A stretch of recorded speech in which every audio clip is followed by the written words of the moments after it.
नमस्कार दोस्तों, stock market studies में फिर से एक बार आपको बहुत बहुत स्वागत करता हूं।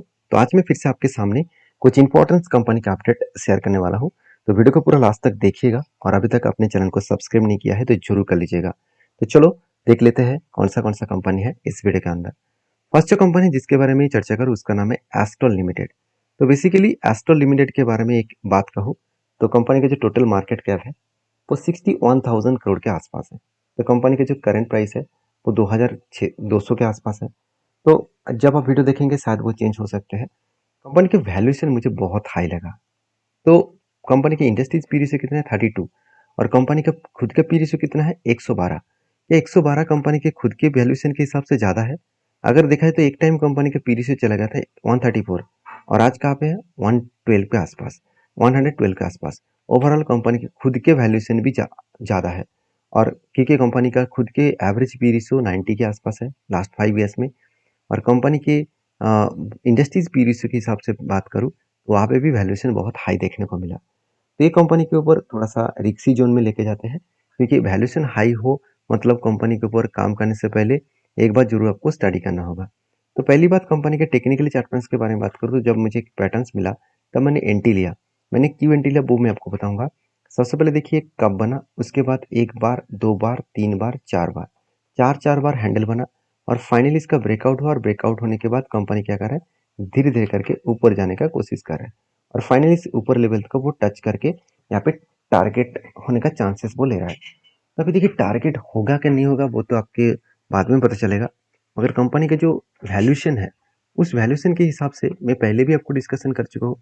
डीमार्ट डीमार्ट जैसे कंपनी के ऊपर भी 110 के ऊपर उसका पी रेशियो है, फिर भी डीमार्ट फाइनली धीरे धीरे करके टारगेट को अचीव किया। ऐसे बहुत सारे एग्जाम्पल है जिसका वैल्यूएशन बहुत हाई है फिर भी वो लगातार भागते चले जा रहे हैं। क्यों भागते चले जा रहे हैं?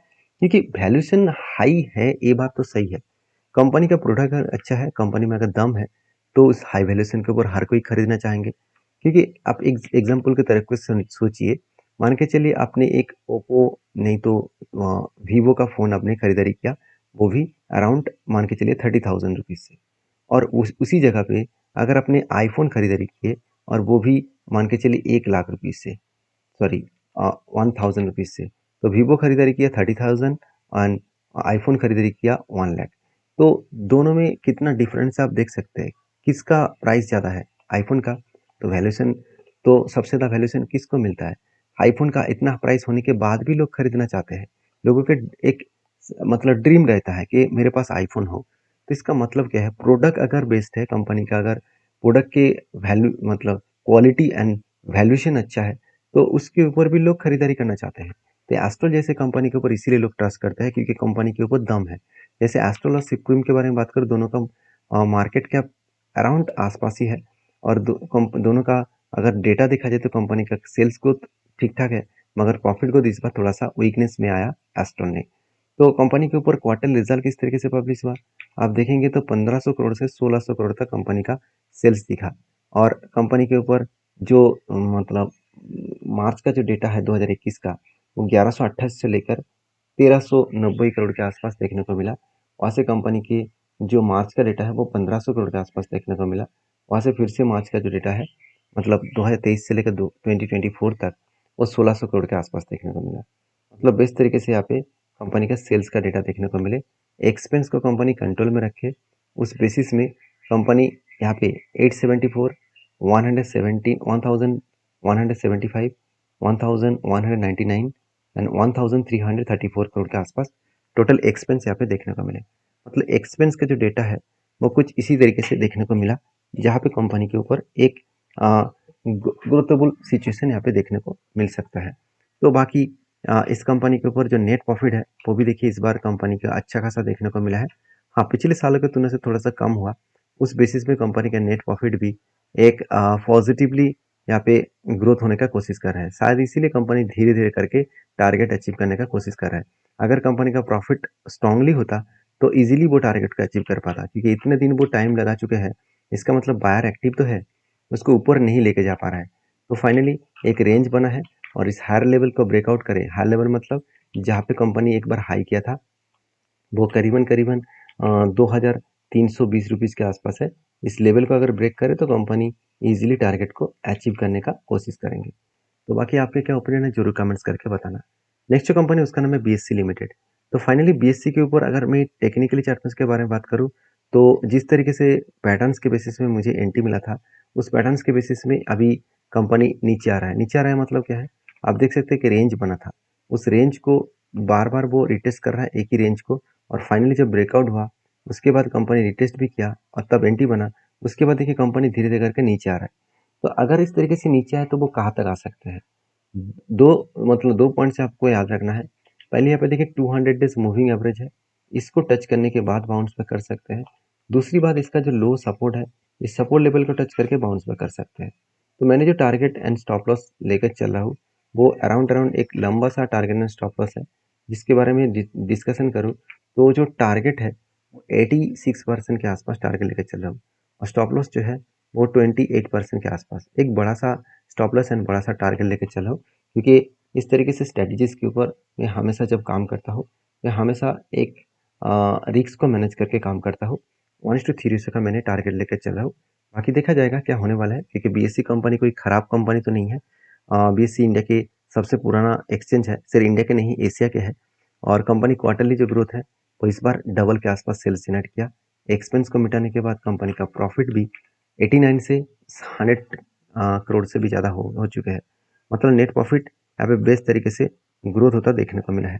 अभी इस कंपनी के ऊपर एज ए इन्वेस्टर प्रोमोटर से लेकर F S D S public के हिसाब से बात करूँ तो प्रोमोटर तो नहीं है, मगर एफ के पास होल्डिंग बढ़ चुके हैं। जो पहले 0% होल्डिंग था वो आज बढ़ के 13% हो चुके हैं। जब एफ के पास 12% होल्डिंग था वो बीच में एकदम ना के बराबर हो गया था, उसके बाद फिर से वो होल्डिंग को बढ़ाकर 12% कर दिए। बाकी पब्लिक के पास 60% 65% के आसपास होल्डिंग था, वो घट के 50% हो चुके हैं। मतलब इंस्टीट्यूशन इस कंपनी के ऊपर कंटिन्यू करना चाहते हैं, इसीलिए कंटिन्यू करना चाहते हैं, वो जानते हैं इस कंपनी अपकमिंग टाइम्स में अच्छा खासा ग्रोथ करने वाला है, क्योंकि हर दिशा से कंपनी का ग्रोथ यहाँ पे देखने को मिला है। तो मैं जरूर कहूँगा इस कंपनी के ऊपर मेरा जो व्यू है उसको लेकर मैं चलूँगा। बाकी आपके क्या व्यू है जरूर मुझे कमेंट्स करके बताना।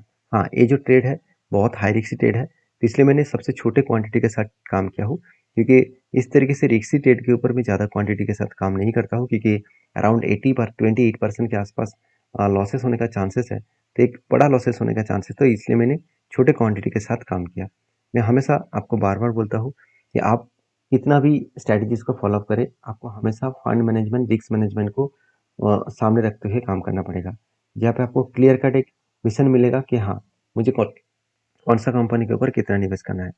नेक्स्ट जो कंपनी है उसके बारे में बात करूँ, उसका नाम है आईडीबीआई बैंक। तो आईडीबीआई बैंक बेसिकली एक छोटा सा बैंक था, आज एक बड़ा बैंक बन चुके हैं, करीबन 92,000 करोड़ के आसपास है। और इस कंपनी के सबसे इम्पोर्टेंट पॉइंट है इसका प्रोमोटर, जो टोटली गवर्नमेंट है, क्योंकि एलआईसी और प्रेसिडेंट ऑफ इंडिया इस दोनों के पास इस कंपनी की हिस्सेदारी है। तो कुल मिलाकर जो 94.7% का हिस्सेदारी है वो इस दोनों के पास है। तो मैं जरूर कहूँगा इस कंपनी के ऊपर काम करने से पहले इस चीज़ों को आपको याद रखना है कि कंपनी के ऊपर क्या सही में ग्रोथ हो रहा है। उस ग्रोथ को देखने के लिए कंपनी के ऊपर कुछ पॉइंट्स को ऑब्जर्व करना होगा। जैसे कंपनी के आरओई, रिटर्न ऑफ इक्विटी 5 साल में नेगेटिव था, 3 साल में 7% हुआ था, अभी 10 साल में करंट ईयर में कंपनी का 10% हो चुके हैं। मतलब कंपनी का जो आरओई है वो शानदार तरीके से यहाँ पे ग्रोथ हुआ। उसी तरीके से अगर आप नेट प्रॉफिट मार्जिन को देखेंगे तो यहाँ पे पाँच साल में कंपनी का नेगेटिव था, अभी 3 साल में पॉजिटिव आया और करंट ईयर में पॉजिटिव देखने को मिला। मतलब बेस्ट तरीके से यहाँ पे पॉजिटिविटी ग्रोथ देखने को मिला है। अभी चीज़ों को पहले समझिए, कंपनी के ऊपर जो क्वार्टर रिजल्ट आया वो वो कई हद तक पॉजिटिव हो चुके हैं। 5,700 2021 में था 5,700 करोड़, 2022 में था 4,600 करोड़, 2023 में बना 5,700 करोड़, अभी करंट ईयर में 6,900 करोड़। मतलब कंपनी के जो रेवेन्यूज है वो लगातार बढ़ते चले गए, एक पॉजिटिवली ग्रोथ यहाँ पे देखने को मिला। उसी तरीके से अगर नेट प्रॉफिट के बारे में बात करूँ तो 630 से लेकर 740, 1,200 एंड 1,600, तो अलग लेवल का एक प्रॉफिटेबिलिटी ग्रोथ यहाँ पे देखने को मिला। तो मुझे लगता है कि जो सिचुएशन बना है यहाँ पे उस सिचुएशन के बेसिस में एक पॉजिटिवली यहाँ पे ग्रोथ हो सकता है। बाकी इस कंपनी के ऊपर एज ए इन्वेस्टर प्रोमोटर से लेकर एफ पब्लिक के बारे में बात करूँ तो प्रोमोटर के पास सबसे ज़्यादा होल्डिंग्स है, तो प्रोमोटर मान नहीं बेचेंगे तो बाकी लोग खरीदारी नहीं कर पाएंगे। तो फिर भी एफआईएस के पास जितना क्वांटिटी हो पाए वो उठा चुके हैं, जितना उसको माल मिल पाए तो वही वो उठा चुके हैं। बाकी होल्डिंग पब्लिक के पास है अराउंड 4.66%।